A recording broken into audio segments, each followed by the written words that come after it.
बशीर बद्र का एक शेर आपने कई बार सुना होगा, हम दरिया हैं, हमें अपना हुनर मालूम है, जिधर भी चल पड़ेंगे रास्ता बन जाएगा।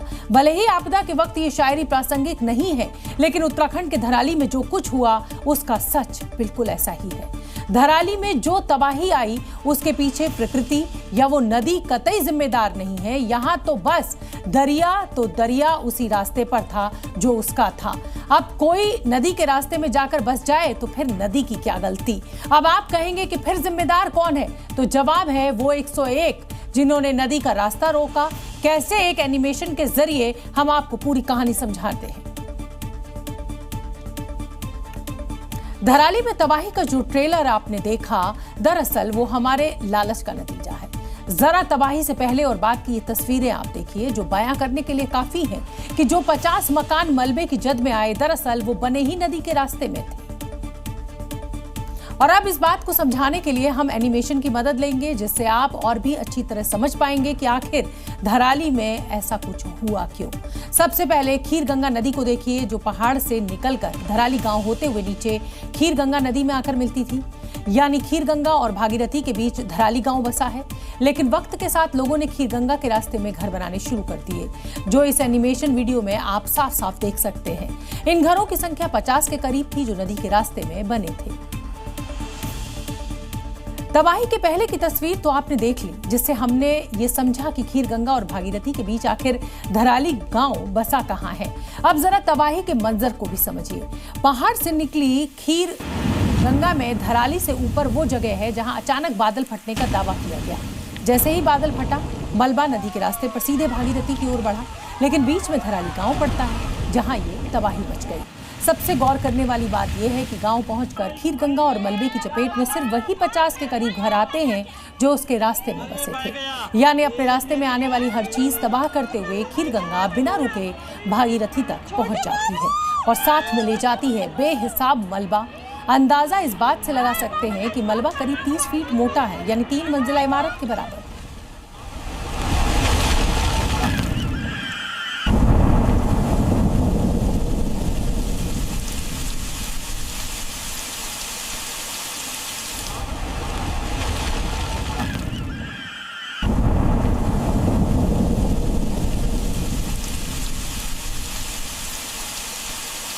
ये ठीक वैसे ही है जैसे अतिक्रमण पर बुलडोजर चलते हैं। खीर गंगा ने अपने अतिक्रमण पर मलबे वाला बुलडोजर चला दिया।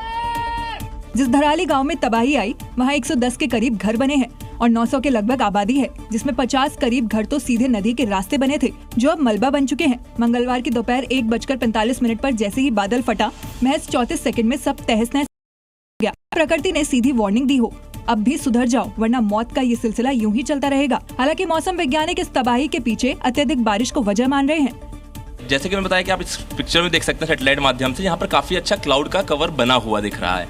ये स्थिति कल से थोड़ी सी भिन्न है। कल जो है यहाँ पर और भी ज्यादा इंटेंस और डेंस क्लाउड्स जो है वो बने हुए थे। हालांकि तबाही के पीछे अब अलग अलग थ्योरी दी जा रही है, लेकिन कोई इस बात को मानने को तैयार नहीं कि पहाड़ पर बेहिसाब विकास की अंधी दौड़ हमें तबाही के किस अंधेरे में लेकर जा रहा है। अब हमने आपको ये तस्वीरें दिखा दी। अब इन तस्वीरों को देखने के बाद आप ही बताइए कि गलती नदी की है, प्रकृति की है, या फिर हमारी है, इंसान की है। दोनों तस्वीर देखने के बाद तो यही समझ आता है कि धराली गांव में हुआ हादसा कुछ और नहीं, बल्कि पानी का अपने सीधे रास्ते पर बहना था।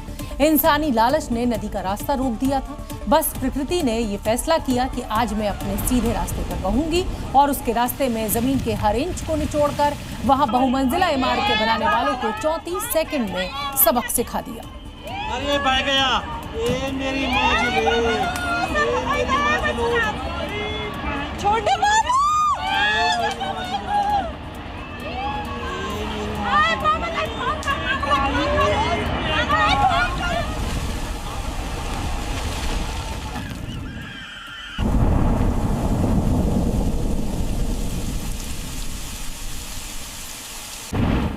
धराली गांव में तबाही के वक्त न फोन काम आए, न सैटेलाइट काम आए, न वैज्ञानिक, न बचाव दल। अगर किसी ने लोगों की जिंदगी बचाई तो वो है सीटी।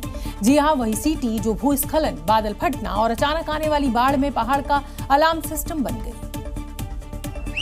ये पहाड़ पर आपदा का वो अलार्म है जो सबसे पहले और सबसे सटीक काम आता है। गांवों में रहने वाले लोग पीढ़ियों से यह तरीका अपनाते आ रहे हैं। जब कोई व्यक्ति आपदा को आते हुए देखता है तो जोर से सीटी बजाता है। कुछ ऐसी ही सीटी धराली में भी बजी और 8 दर्जनों लोगों की जान बच निकली। सीटी सामूहिक रूप से सभी को आगाह करती है, क्योंकि इससे उच्च आवृत्ति ध्वनि तरंगें निकलती हैं, जो आमतौर पर 1 से 4 किलोहर्ट्ज के बीच होती हैं। सीटी की आवाज 1 से 2 किलोमीटर तक हो सकती है और ये ध्वनिक संकेत प्रतिक्रिया समय को 30 से 50% तक कम कर देती है। यानी एक पारंपरिक विधा पहाड़ों पर लोगों की जिंदगी का वो हिस्सा बन गई है, जिसकी जगह ना मोबाइल ले सकता है ना सैटेलाइट। धराली में एक पल तक सब कुछ बिल्कुल नॉर्मल था। लोग अपने अपने कामों में लगे हुए थे। होटल, मकान, सड़कें, सब कुछ जस का तस था। लेकिन फिर आया वो पल जिसने सब कुछ बदल दिया। अचानक आसमान से कयामत टूटी, बादल फटा और मलबे की नदी पूरे गांव को अपने साथ बहा ले गई। तस्वीरें उसी धराली गांव की हैं, जिसका वजूद अब कहीं ना कहीं खत्म हो चुका है। किसी ने भी सोचा नहीं था कि यहाँ ऐसी तबाही आएगी कि एक हंसता खेलता गांव उजड़ जाएगा। वीडियो में आप देख सकते हैं कि कैसे यहाँ कुदरत ने जमकर तांडव काटा। ये देखिए, बादल फटते ही गांव की तरफ पानी का सैलाब ऐसा टूटा कि संभलने तक का मौका नहीं मिला। अचानक मलबा नदी के रूप में नीचे गिरा। तबाही की रफ्तार इतनी तेज थी कि बिल्डिंग्स ध्वस्त हो गई। लोग भागते रहे, लेकिन उनकी ये कोशिश नाकाम रही। देखिए इस कार सवार को, जो मलबे की चपेट में आ गया। हालात ये है कि एसडीआरएफ के पास सैटेलाइट फोन मौजूद है, लेकिन बिजली नहीं होने की वजह से इसका इस्तेमाल हर वक्त नहीं किया जा रहा। तो जब भी सैटेलाइट फोन से बात करते हैं कहीं दूरस्थ जगह पे, तो सैटेलाइट फोन को वो अक्सर ऑफ रखते हैं 1 घंटे 2 घंटे में, जब जैसे अभी बात मेरी हो जाएगी उनसे। बादल फटने के बाद धराली में तबाही आई और इसकी तस्वीरें भी अब सामने आ चुकी हैं, जो रूह कपा देने वाली तस्वीरें हैं। हर तरफ मलबा और बर्बादी के निशान दिख रहे हैं। कहीं मकानों का पूरी तरह बर्बाद हो जाना, वहीं सड़कों का नामो निशान तक पूरी तरह मिट जाना चिंता जरूर पैदा करता है। ये तस्वीरें आसमान से ली गई, जहां धराली गांव अब सिर्फ एक नाम बन चुका है। पहाड़ों के बीच जहां कभी जिंदगी की चहलकदमी थी, अब वहां सिर्फ मलबा है, कीचड़ है और टूटी दीवारों की कतारें हैं। हेलीकॉप्टर से दिखा कि गांव का कोई कोना नहीं बचा। मकान, होटल, दुकानें, सड़कें सब कुछ बह चुके हैं और जो बचा है वो सिर्फ तबाही का मंजर है। देखिए इस मकान को, जो मलबे में सिर्फ दबा नहीं बल्कि पूरी तरह डूब चुका है। छत तक की कोई पहचान अब नहीं बची। जिन रास्तों से लोग रोज गुजरते थे, अब वहाँ सिर्फ गहरी दरारें हैं। जिन छतों के नीचे जिंदगी होती थी, अब वहाँ मलबे के नीचे दबी खामोशी है। ये तबाही का वो मंजर है जिसने न सिर्फ धरती को हिला दिया, बल्कि इंसान की लाचारी को भी दिखा दिया कि वो कुदरत के वार के आगे कितना बेबस है। उत्तराखंड में 34 सेकंड के अंदर आई तबाही में पूरा का पूरा गांव बह गया। बादल फटने के बाद बाढ़ का मलबा आने से नदी ओवरफ्लो हो गई और इससे पानी और मलबा धराली गांव की ओर आया। इसके बाद हर तरफ चीखों पुकार सुनाई दे रही थी। मलबे के रास्ते में जो कुछ आया वो तबाह होता चला गया, चाहे फिर वो पुल हो, घर हो, हर तरफ सिर्फ और सिर्फ बर्बादी का मंजर था। तबाही के बाद की तस्वीरें उस खौफ की कहानी बयां कर रही हैं। और उसी तबाही का सबूत है ये घर। देखिए कैसे इसके चारों तरफ मलबे का अंबार है और बीच में ये घर उस बर्बादी का सबूत है जो कल धराली में हुई। दूर दूर तक कहीं कोई निशान नहीं है। जो इसके अंदर रहे होंगे वो कहाँ गए, अब तक कुछ पता नहीं। अब जरा इस पुल को देखिए, कैसे ये सैलाब का प्रहार नहीं सह पाया और चंद सेकंड में ही चकनाचूर हो गया। ये धराली जाने का मुख्य मार्ग था, लेकिन ये नेस्त नाबूद हो चुका है। अब सिर्फ बचा है तो इसका ढांचा। वहीं धराली के चारों तरफ अब सिर्फ मलबा ही मलबा है। घरों की सिर्फ छतें दिख रही हैं और कई मकान पहाड़ों से आए मलबे में तबाह हो गए। ये पलटी हुई कार बता रही है कि हादसा कितना भयानक रहा होगा। बाढ़ के मलबे में सब तहस नहस हो गया। हंसता खेलता गांव सैलाबी सितम के आगे बेबस है। बचे हैं तो सिर्फ और सिर्फ तबाही के निशान। धराली गांव में तबाही के बाद करीब 30 फीट मोटा मलबा जमा हो गया है। बावजूद इसके ऑपरेशन जिंदगी लगातार जारी है। सेना के जवान मलबे में लोगों को तलाश रहे हैं ताकि अगर कोई जिंदा बचा हो तो फिर उसे रेस्क्यू किया जा सके। ये तस्वीरें उसी रेस्क्यू अभियान की हैं। जरा तस्वीरों में देखिए, हर तरफ सिर्फ मलबा, पत्थर और चट्टानें नजर आ रही हैं और इस मलबे पर सेना के जवान जिंदगी की तलाश कर रहे हैं। तो दूसरी तरफ किनारे वाले इलाकों में जवान मलबा और पत्थरों को हटाकर लोगों की तलाश कर रहे हैं ताकि जिंदगी का कोई भी निशान अगर नजर आए तो रेस्क्यू को अंजाम दिया जाए। दरअसल इस तरह का सर्च ऑपरेशन इसलिए जरूरी हो जाता है क्योंकि कल जिस तरह एक शख्स रेंगते हुए किनारे तक पहुंचा और जिंदगी की जंग जीत ली, उसके बाद उम्मीद है क्या पता कौन कहां पर मदद का इंतजार करता मिल जाए। फिलहाल सेना और आईटीबीपी के जवान मलबे में जिंदगी के निशान ढूंढ रहे हैं। धराली में कुदरत ने वो तबाही मचाई है जिसे देखकर रूह भी कांप जाए। पहले बादल फटा, फिर पूरे गांव पर एकदम प्रलय टूट पड़ी। मकान, होटल, दुकानें सब मलबे में दब गए। उधर लोगों ने किसी तरह भागकर अपनी जान बचाई। अचानक फटा बारूदी बादल, आसमान से ऐसा मलबा बरसा कि सब कुछ बह गया। गांव के बीचों बीच तबाही आई जो ना किसी ने देखी ना ही समझ पाया। देखा हमने, कई आदमी उड़ के जा रहे थे नीचे, कई मकान बह गए, इधर हट थे, सारे पेड़ थे, सारे खत्म हो गए। पहले पहाड़ दरका और उसके बाद जो हुआ वो किसी विस्फोट से कम नहीं था। तेज आवाज, फिर मलबे का साया और सब कुछ खत्म। जिन आंखों के सामने कुदरत ने यहाँ तांडव काटा, उनकी आवाज में आज भी डर है। तो पता ही नहीं चला, एकदम जबरदस्त में आ गई है, आदमी भाग भी नहीं पाया वहां से। इस गांव को कुदरत ने मानो नक्शे से मिटा दिया। जहां लोग थे वहां अब मलबा है, जहां जिंदगी थी वहां अब सिर्फ सन्नाटा।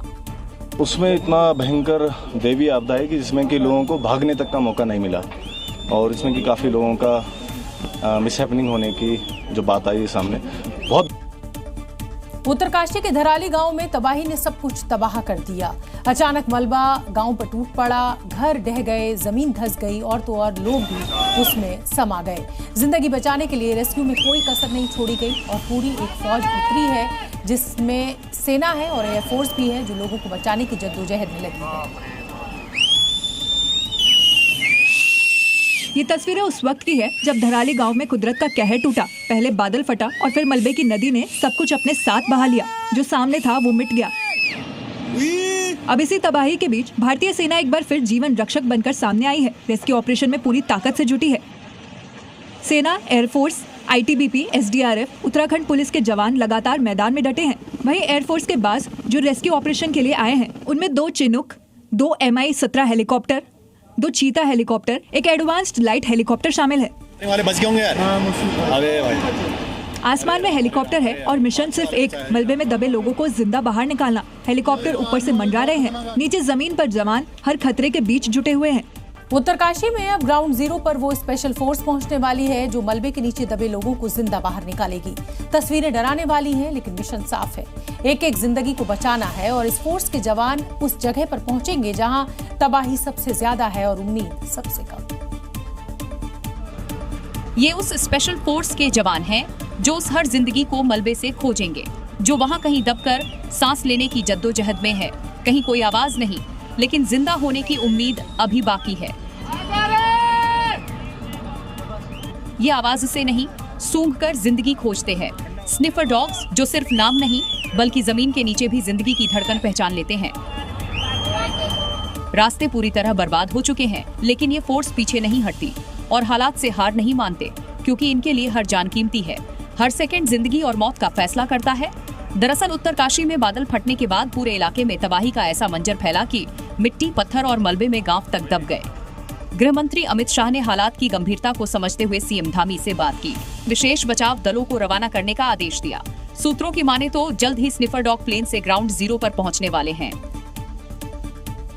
उत्तरकाशी का धराली तो कुदरत के सामने बेबस है। वहां हर तरफ तबाही और बर्बादी का मंजर है। लेकिन जब हमारे संवाददाता धराली की बर्बादी दिखाने के लिए जा रहे थे तो रास्ते पर भी सैलाबी मंजर की तबाही दिखी। कैसे सड़कें चकनाचूर हो गई है, कई ब्रिज ध्वस्त हो गए हैं, नदी अभी भी अपने साथ सैलाब लेकर बह रही है। हर तरफ सिर्फ और सिर्फ कयामत ही कयामत है। रेस्क्यू के लिए जाने का रास्ता पूरी तरह बर्बाद हो चुका है। और इसी बर्बाद रास्ते के बीच जी न्यूज की टीम तबाही का मंजर दिखा रही है। कैसे बादलों ने हर तरफ बर्बादी मचाई है। देखिए कैसे बीआरओ का ब्रिज जमींदोज हो चुका है, सिर्फ पिलर बचे हैं और बीच का हिस्सा सैलाब में बह गया। पानी का बहाव क्या होता है, नदी की ताकत क्या होती है, वो आप इस तस्वीरों से, इन वीडियो से आप पता कर सकते हैं कि क्या स्थिति रही होगी। देखिए नदी किस तरह से ऊपर से आई है, बड़े बड़े बोल्डर लेके आई है और जब वो पानी यहाँ टकराया तो ये पुल उसके सामने टिक नहीं सका। ये खौफनाक मंजर गंगा नानी के नजदीक का है। देखिए कैसे सड़कें पूरी तरह चकनाचूर हो गई हैं। जिस रास्ते पूरी तरह बंद हैं, नदी अब भी अपने साथ तबाही लेकर बह रही है। पहाड़ों से बड़े बड़े पत्थर गिरे हैं, जिसके बाद हर तरफ सिर्फ और सिर्फ तबाही का मंजर दिख रहा है। उत्तराखंड में बादलों की बर्बादी से पूरा राज्य करहा रहा है। सड़कें पूरी तरह तबाह हो चुकी हैं और ऐसे में राहत और बचाव की टीमों को धराली पहुंचने में भी काफी दिक्कतों का सामना करना पड़ रहा है। टिहरी और चमोली में भी लैंडस्लाइड की वजह से रास्ते बंद हैं। कई स्थानों पर गाड़ियां मलबे में फंसी हुई हैं। क्योंकि लैंडस्लाइड के बाद सड़कें टूट गई हैं और पहाड़ों का मलबा सड़क पर आ गया है। उसी का नतीजा है ये मंजर। देखिए कैसे ये कार मलबे में फंसी है। चारों तरफ पत्थर और मिट्टी का ढेर जमा है। पुल के ऊपर से पहाड़ों से आ रहा मलबा बह रहा है। एक तरफ कार के साथ लोग खड़े हैं और दूसरी तरफ जेसीबी खड़ी है। वहीं ये खौफनाक तस्वीर ज्योतिर्मठ मलारी हाईवे की बताई जा रही है, जहां लैंडस्लाइड के बाद कार गड्ढे में चली गई। सलंधार के पास जब पहाड़ दरकने लगा तो पूरे इलाके में तबाही मंजर छा गया। तबाही की ये ड्रोन तस्वीर धराली जाने वाले रास्ते की है। जरा ये बर्बादी देखिए। सड़कें पूरी तरह टूट चुकी हैं। पहाड़ के दरकने से रास्ते बंद हो गए हैं। टीमें इन्हीं टूटी सड़कों पर फंसी हैं। जेसीबी के जरिए रास्तों को सही किया जा रहा है ताकि जल्द मदद पहुंचाई जा सके। उत्तराखंड के धराली में बादल फटने से मची तबाही के निशान लंबे समय तक उत्तरकाशी को डराते रहेंगे। राहत और बचाव का दौर भी लंबा चलेगा और इधर हर्षिल में भी खीरगंगा के सैलाब ने कई इलाकों को अपनी चपेट में ले लिया है। इसका रौद्र रूप और तेज बहाव अब भी किसी अनहोनी और त्रासदी की आशंका को गहरा कर रहा है। खीरगंगा नदी में बादल फटने के बाद आए सैलाब में धराली तो मलबे में तब्दील हो ही चुका है। हर्षिल वैली के आसपास भी इसका जोरदार असर दिखा है। खीरगंगा गांव तो इस सैलाब में पूरी तरह से बह गया है, जहां से हताहत हुए लोगों की जानकारी अभी नहीं मिल पाई है। वहीं हर्षिल के पास मौजूद आर्मी के क्वार्टर और हेलीपैड भी इस सैलाब की चपेट में आए हैं। हेलीपैड हर्षिल के नजदीक और ये आर्मी के जो क्वार्टर है, आर्मी के क्वार्टर। पर्वतीय इलाकों से आ रहा पानी मिट्टी और मलबों को अपने साथ लेकर अब आगे की ओर बहा जा रहा है। ट्रंप ने भले ही भारत पर अतिरिक्त 25% का टैरिफ लगा दिया हो, बढ़ा दिया हो, लेकिन ट्रंप को ये नहीं पता कि ये नया भारत है। टैरिफ वॉर से झुकने वाला नहीं है। अमेरिका भारत तनाव के बीच राष्ट्रीय सुरक्षा सलाहकार अजीत डोवल रूस की यात्रा पर हैं। डोवल की ये यात्रा अमेरिका को साफ संदेश है कि हम किससे क्या खरीदेंगे ये सिर्फ और सिर्फ हम तय करेंगे और कोई नहीं। इसीलिए रूस पहुंचकर डोवल ने अमेरिकी दबाव को भी नकार दिया, जो वो रूस से तेल लेने को लेकर भारत पर बना रहा था। भारत ने साफ कर दिया कि वो स्वतंत्र विदेश नीति पर कायम है।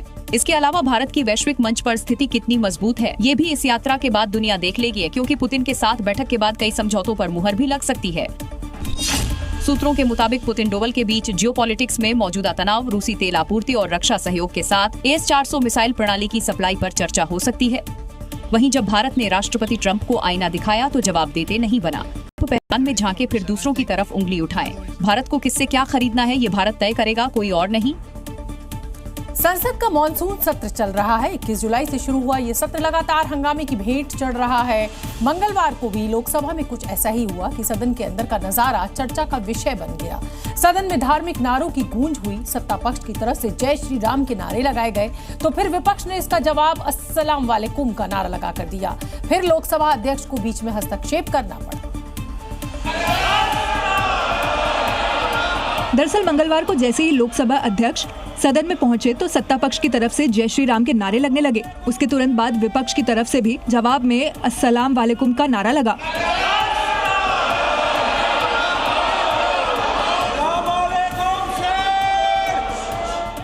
जब विपक्ष की तरफ से अस्सलाम वालेकुम सर कहा गया तो जवाब में सत्ता पक्ष की तरफ से भी वालेकुम सलाम बोला गया। इन सब के बीच स्पीकर ओम बिरला ने हाथ जोड़कर इशारा किया और ये नजारा चर्चा का विषय बन गया। अगली खबर का रुख करेंगे, उत्तर प्रदेश की बात करेंगे। उत्तर प्रदेश के रायबरेली में पूर्व मंत्री स्वामी प्रसाद मौर्य पर एक युवक ने हमला बोल दिया और इसके बाद समर्थकों ने उस आरोपी को पकड़ा और जमकर पीट दिया। ये घटना उस वक्त हुई जब स्वामी प्रसाद मौर्य एक कार्यक्रम में शामिल होने पहुंचे थे। तभी एक युवक ने पहले स्वामी प्रसाद मौर्य को माला पहनाया और फिर पीछे से हमला कर दिया।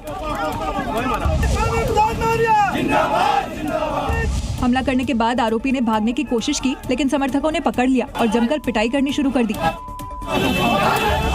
यही नहीं, समर्थकों ने आरोपियों के कपड़े तक फाड़ दिए और तब तक मारते रहे जब तक अधमरे नहीं हो गए। हालांकि किसी तरह वहां मौजूद पुलिसकर्मियों ने समर्थकों से आरोपियों को छुड़ाया।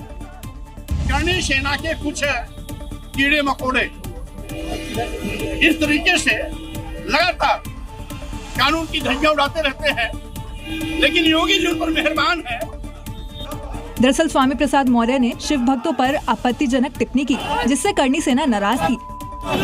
उत्तर प्रदेश में गिरफ्तारी और तलाशी के अब नए आदेश जारी कर दिए गए हैं। इसके लिए डीजीपी राजीव कृष्ण ने एक बड़ा कदम उठाया है और इसके मुताबिक अब पुलिस सीबीआई और ईडी की तर्ज पर काम करेगी। उसी तर्ज पर गिरफ्तारी और तलाशी भी ली जाएगी।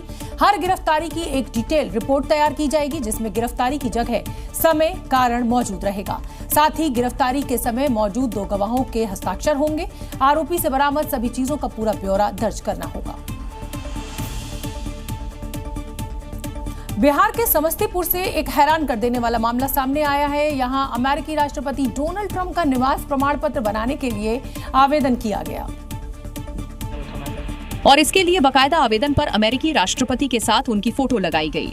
आवेदन पत्र पर नाम डोनाल्ड जॉन ट्रंप, पिता का नाम फेडरिक क्राइस्ट ट्रंप और पता गांव हसनपुर, पोस्ट बाकरपुर, थाना मोहिउद्दीन नगर लिखा गया। बताया गया कि 29 जुलाई को ऑनलाइन के जरिए निवास प्रमाण पत्र का आवेदन किया गया था। जांच में पता चला कि आवेदन पत्र में जानबूझकर छेड़छाड़ की गई। हमें पता चला कि छेड़छाड़ करके कागज बनवाया जा रहा है, इसमें जो है जांच उपरांत स्थापित कर दिया गया है। इस संदर्भ में साइबर थाने में सूचना दे दी गई है। ये पहली बार नहीं जब बिहार से ऐसा मामला सामने आया हो। इससे पहले डॉगू बाबू और ट्रैक्टर के नाम से भी फर्जी आवेदन आ चुके हैं, जो सोशल मीडिया पर जमकर वायरल हुआ था।